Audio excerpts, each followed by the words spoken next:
Hello beautiful friends, welcome back to my channel. I'm so glad that you're back and I hope everyone has had an amazing week. If you're new, welcome. I'm Melanie. I'm coming at you with a bunch of health and fitness stuff. You're more than welcome to hit that subscribe button below so you don't miss another video, and I have two before this if you want to check it out. It's been a super crazy week. I feel like I said that last video too, but you know, your girl can't catch a break. It's not finals week yet. It's the week before finals week, as well as pageant week. So tomorrow, actually, when you're watching this, I will be on stage and I'll be competing for Miss East Cascades, and I'm super excited, so send your good vibes my way.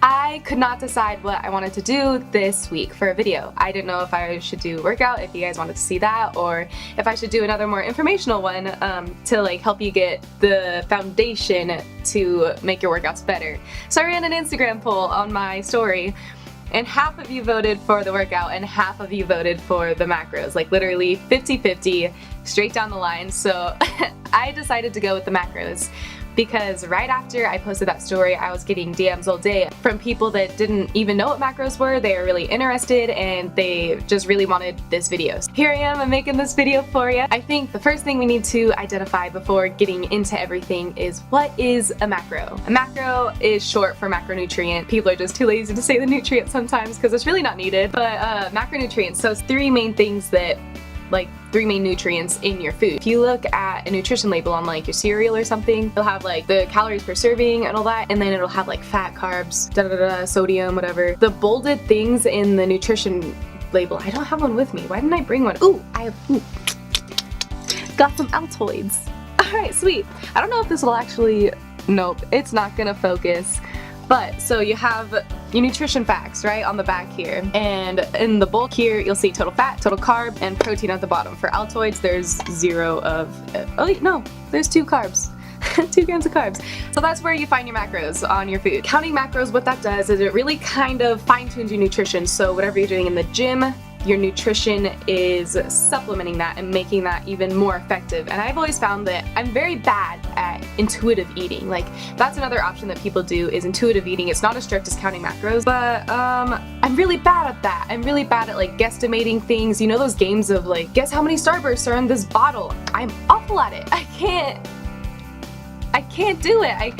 My guesstimation skills are just very low, way down there. Macros have always been the best bet for me, and I get the best results. I see my body change the best when I am counting macros and I'm being very proactive about it. So let's get into it. Before we actually get to figuring out how much of each nutrient we need to figure out what we should be intaking to reach our goals. So what I mean by this is, how many calories do we need to reach our goal? Because macros turn into calories at the end of the day. Like, macros and calories, hand in hand, best friends. They equal each other, in a way. We'll explain it. So first off, we need to find our basal metabolic rate. And what this is, the BMR, is if your body, let's say your body was completely at rest all day, like didn't move, didn't flutter an eyelash, your basal metabolic rate is the caloric intake that you need to be at every single day in order for your body to even exist, like for it to function, for it to like digest food, for its heart to be beating. This is the amount of energy that it needs. To find this, I use the Mifflin-St. Jean equation because it's the equation that's usually been recommended most to me, and it's always the equation that I've used when I'm counting my macros, and also the equation that I use when other people ask me to help them find their macros. So the equation is right here. There's 2 different ones, one for women. Ooh, I can erase that. One for women and one for men. You go 10 times your weight in kilograms plus 6.25 times your height in centimeters minus 5 times your age minus 161 for women. For men, it's the same thing up until the very end. Instead of subtracting 161, you're gonna add 5 instead. Now, the reason that we use weight, height, age, and as well as gender to calculate this stuff is your weight and height gives us an idea of your mass, because the more mass that you have, the more caloric or energy it's gonna take to sustain that and to keep it running, you know? And then your age is important because as you get older, your metabolic rate drops. If you're over the age of 30, your muscle mass reduces by 5 to 10% every single decade. Now, the reason that we take gender into consideration is because your gender influences your body composition, and on average, women have a BMR that is 5 to 10% lower than a man's. We're gonna calculate for weight loss today. It's cutting season, right? We're trying to figure out weight loss. So I'm gonna use the women's, obviously, because I'm just gonna use myself as an example. Let's hop into this math. This video, if you don't like math, I'll try and keep it as simple as possible. I love math. We're gonna start off 10 times my weight in kilograms, which is 70.3 plus 6.25 times my height in centimeters, which is 170.18, and subtract 5 minus 5 times my age, which I am 20, and then I'll take everything else, subtract 161. So right now, this is what it looks like. My cap just fell off. That scared me. Alright, now remember when you're calculating these that you want to follow your PEMDAS, your orders of operations, so make sure you're using parentheses, otherwise it'll be a little weird. Yeah, it'll be off. So let me just pull out my handy dandy little phone calculator. Alrighty, with all that done, it turns out that my basal metabolic rate is 1,505.6 calories. That means I need to be intaking 1,505.6 calories per day in order to just survive. That is not my maintenance, however. So next, we're finding out maintenance. In order to do this, we use activity levels. What they are is these little numbers right here, 1.2 through 1.9. The 1.2 here means you're sedentary. You have like an office job, probably cubicle all day, sitting in front of a computer. Maybe you don't go to the gym after work, because let's be real, it's hard to find motivation after a long day of work to go to the gym. 1.375 is if you go to the gym 1 to 3 times a week, you know, regular schedule. Maybe you spend some of your day on your feet, but mostly sitting still. 1.55 is you're lightly active. Go to the gym 3 to 5 times per week. 1.725 is you're going to the gym maybe 5 to 7 times a week, you're pretty active. And 1.9, you're extremely active. You probably have a job in construction, you're on your feet all day, or maybe you're even a professional athlete. When you're choosing your activity level, it's definitely not something that you really want to overshoot. It's easier to correct it if you're not eating enough rather than unwantingly gain weight from overshooting this. I say I go to the gym roughly like 5-ish times a week. Sometimes more, sometimes less, sometimes I'll do 2 a days. It really depends on how I'm feeling. I'm gonna go with the 1.55. So how to find your maintenance is you take your BMR, your basal metabolic rate, the number that we just calculated, and you multiply it by one of these numbers based on how active you believe you are during your week. And so mine is 1,505.6 times 1.55. That brings my maintenance caloric intake to 2,333.7 calories. In order to maintain your current physique, or my current physique of my lean muscle mass, my total fat percentage, I would need to be eating this many calories per day. But it's cutting season, so we're trying to get rid of some of this fluff, you know? So we're gonna calculate how to reduce that next. Next, we're identifying how many calories we need to be eating in order to cut a certain amount of weight, preferably fat weight, but when you're cutting, it's kind of normal. You gotta expect to lose some muscle mass as well. So there's 3,500 calories in a single pound of fat. So let's say I want to lose a pound a week. In order to do this, I would divide 3,500 calories by 7, because there's 7 days in a week. That would put me at a 500 caloric deficit per day. So I would take that 500 number and I would subtract it from my maintenance, from the number that we just calculated at 2,333.7. And that would put me in a 500 caloric deficit per day, which means at the end of the week, I would have been at a 3,500 caloric deficit, meaning I lost a pound. To cut, my caloric cutting goal intake per day is 1,833.7. We found that out. We figured it out. Now we gotta figure out how does this number translate to macros? And that's what we're all here for.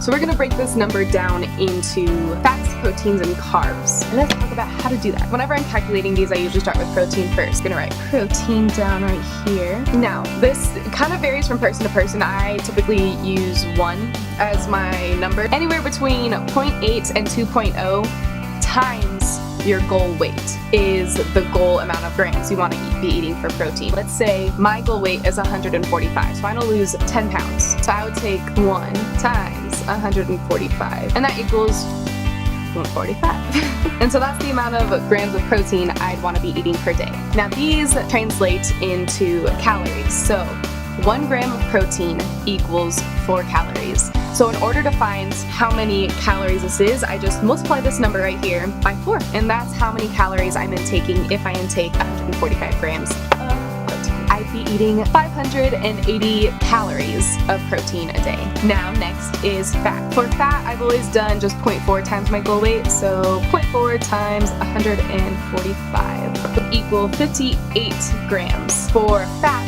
1 gram of fat equals 9 calories. It's sort of debated. It's debated between 9 or 11. I usually go with 9. If you want to play it safe, 10, you know, right in the middle. But so that is 58 times 9 is 522. So 522 of my total caloric intake for the day is going to be from fat. Lastly is carbs, and carbs is a lot of times used as the filler between protein and fats. So you kind of have to do it backwards. So we had to add these calorie intakes together, and that would be 1,102. We take 1,102 and we subtract it from this number right here, our caloric deficit, which is, for me, 1,833.7.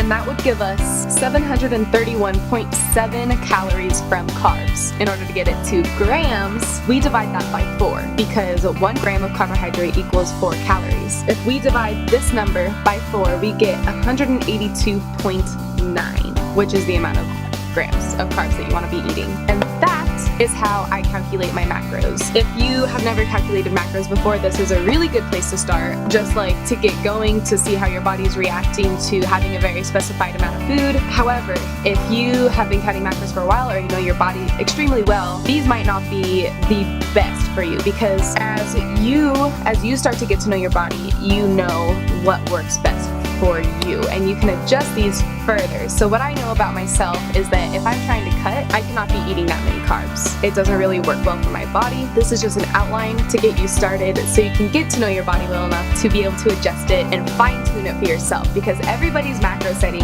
is a little bit different. Everyone's gonna have the best results with a different amount. So for me, I probably drop the carbs pretty, probably down to 100 or so, and then increase protein and fats. I have very high protein and fat centered diets. But yeah, this is how to track macros. And I hope this helps. I hope it wasn't too confusing. I tried my best to keep it as clear cut as possible. I know it's scary. It's kind of it's a foreign language to a lot of people, but it's really easy once you get used to it, once you get the hang of it. It's it becomes sort of like a second language. And I actually love, I am a sucker for math. I love math, so I love calculating macros for people. Do not be afraid to hit me with a DM or something please help me, please explain this better. So I'd be happy to do that.